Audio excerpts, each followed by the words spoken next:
بسم الله الرحمن الرحيم. يا أيها المزمل قم الليل إلا قليلا نصفه أو انقص منه قليلا أو زد عليه ورتل القرآن ترتيلا إنا سنلقي عليك قولا ثقيلا إن ناشئة الليل هي أشد وطئا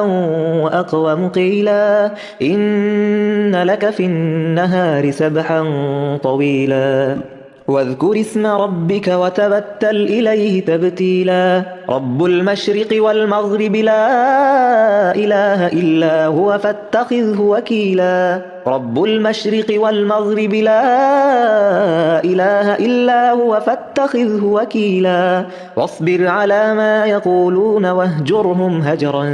جميلا وذرني والمكذبين أولي النعمة ومهلهم قليلا إن لدينا أنكالا وجحيما وطعاما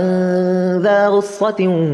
وعذابا أليما يوم ترجف الأرض والجبال وكانت الجبال كثيبا مهيلا إنا أرسلنا إليكم رسولا شاهدا عليكم كما أرسلنا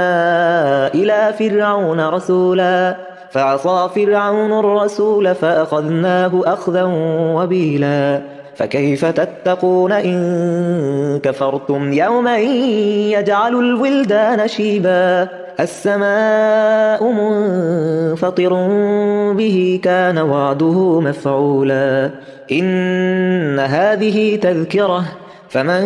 شاء اتخذ إلى ربه سبيلا إن ربك يعلم أنك تقوم أدنى من ثلثي الليل ونصفه وثلثه وطائفة من الذين معك والله يقدر الليل والنهار علم أن لن تحصوه فتاب عليكم فاقرؤوا ما تيسر من القرآن علم أن سيكون منكم مرضى وآخرون يضربون في الأرض يبتغون من فضل الله وآخرون يقاتلون في سبيل الله فاقرؤوا ما تيسر منه وأقيموا الصلاة وآتوا الزكاة وأقرضوا الله قرضا حسنا وما تقدموا لأنفسكم من خير تجدوه عند الله هو خيرا